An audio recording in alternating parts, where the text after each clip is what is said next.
All right, good evening, ladies and gentlemen. My name is Mike Mann, and I'm a graduate student at the University of Florida in their Applied Physiology and Kinesiology department. And I'm also the volunteer assistant coach for their women's volleyball team. So let's talk volleyball. I've been playing for a little over 15 years, and I absolutely love it. And I figured, what better way to educate than to talk about something that you're passionate about?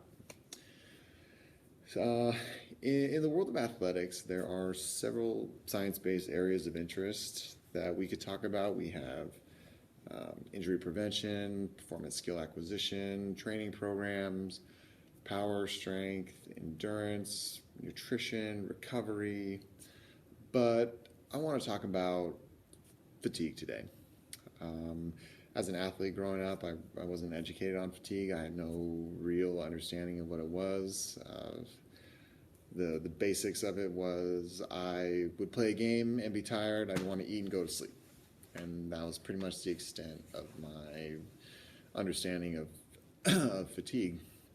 And as an athlete, as a coach, as a student, I really feel it's important to understand this issue, and then also share the information with other practitioners, coaches, and athletes, um, so that we can all have a better understanding of what this actually is. So today, I'm going to be talking about the strength and power that's involved in volleyball, and I want to talk about jumping in particular because there's a lot of it. And I want to talk about the training load continuum, fatigue in general, what it is, how you can monitor, and then some recommendations to optimize performance. So, first of all, volleyball is an anaerobic sport. It is high explosive, high energy, very fast paced, really exciting to watch, but it requires a very high level of anaerobic capability to be able to produce these movements up, down, three-dimensional space, and interact with an object, a ball, in this case with hand-eye coordination. So the power aspect is a little bit more important than the strength. We don't want to be too bulky or we'll be slow. And so in that regard, developing a very fast, very lean athlete is what you want to focus on. Now, through my own analysis of my own game when I was studying myself, I found that I was jumping anywhere between 200 to 300 times at 2 feet to sometimes over 3 feet, depending. And over the course of a season, you're looking at anywhere from 25 to 30 games, and in addition to weight training, practicing, and other stresses such as school that can all have a cumulative effect on the athlete, which can lead to overtraining. And when you're looking at overtraining as a precursor to chronic fatigue, there's just a couple areas in that realm that should be understood. First, in the training load continuum, you've got the first stage, which is undertraining. And that's just where the training volume that you're doing is not enough to produce any sort of adaptation that you want, and you want to stay away from this when you're a high performance athlete. You want to be pushing yourself to be better, and undertraining isn't going to do that. And then you have acute overloading, and that is where you have a period of exercise, hour, 2 hour, 3 hours, what have you, and the ability to maintain that performance over that time starts to diminish, and you stop and then allow yourself a period of time to recover. And this is where you get a supercompensation in performance, and generally that's kind of where you want to stay for most levels. At higher levels or more elite level athletes, you can go into overreaching, which is where you combine back-to-back training sessions with inadequate amount of recovery time, and then stop, recover, and then have a higher amount of that supercompensation. But this is a very advanced form for training, and not recommended really unless you're an experienced coach and you're also working with experienced athletes. Because what can happen is the final stage called overtraining. and this is where fatigue sets in. Now, something like acute overload, you have acute fatigue followed by recovery and then higher performance. But with overtraining, you have extended amounts of time where you have training followed by inadequate amounts of time for recovery, followed by more training, etc. And then over the course of time, this develops into chronic fatigue.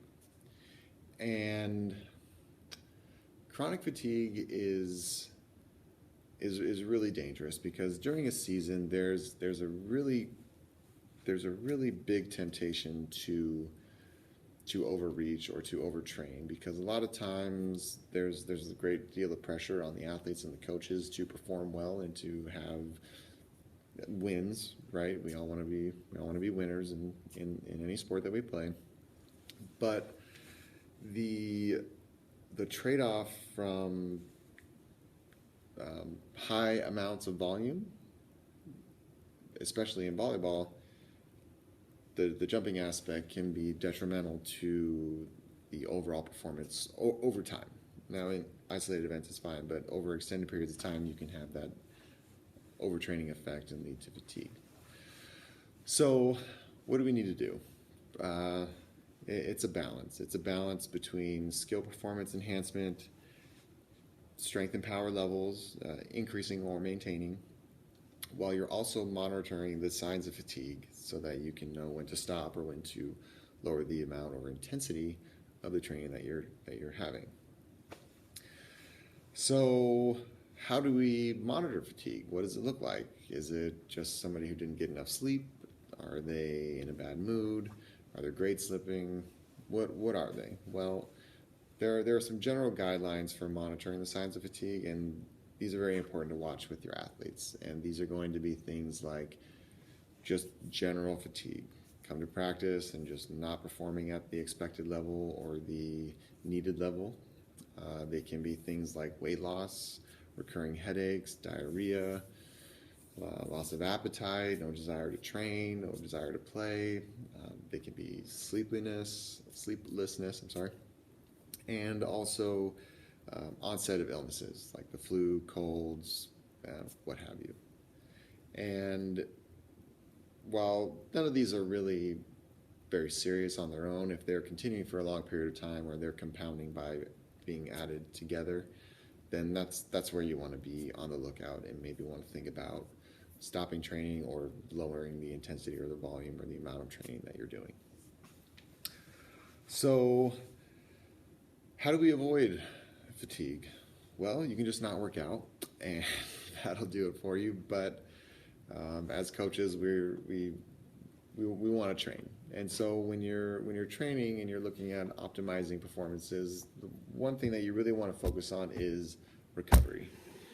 You want to make sure that you're allowing your athletes the appropriate amount of time to rest from the training that they were doing, so their body can rebuild and re-energize so that they can come back into the next training session at a better performance level and ready to go. For most conditioned athletes, this is about 24 hours. Also, what's important in recovery is the proper nutrition. In volleyball, you're dealing with the ATP-PC system and phosphocreatine, so you want to make sure that your players are getting an adequate amount of creatine in their system, and you can do this through normal nutrition such as meat, eggs, etc., or you can supplement with that. There's some good amount of research involved with supplementing with creatine, but it is definitely not recommended for youth under the age of 18. Another thing that can really help is a proper warm-up, a proper cool-down, and proper stretching. Dynamic before with the warm-up and static post after the cool-down.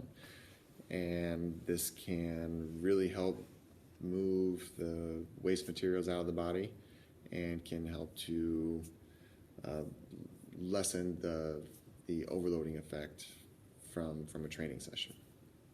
And finally, under recovery, you want to get appropriate amount of sleep. Sleep is vastly important.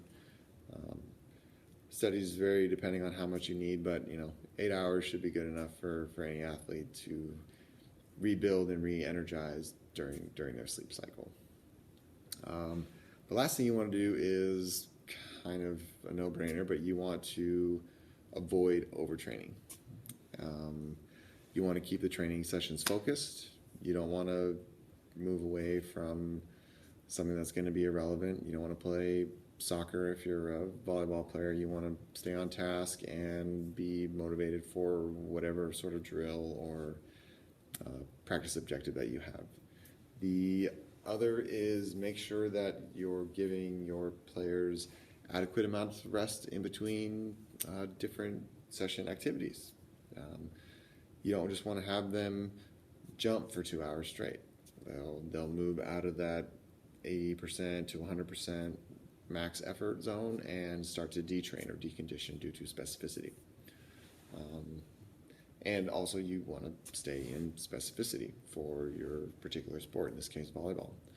If you're having your athletes run a mile, 2 mile, 3 mile, 5 mile, you're training the aerobic capacity, which is important, but when you're looking at the amount of stress factors that are coming into play over a season, you want to avoid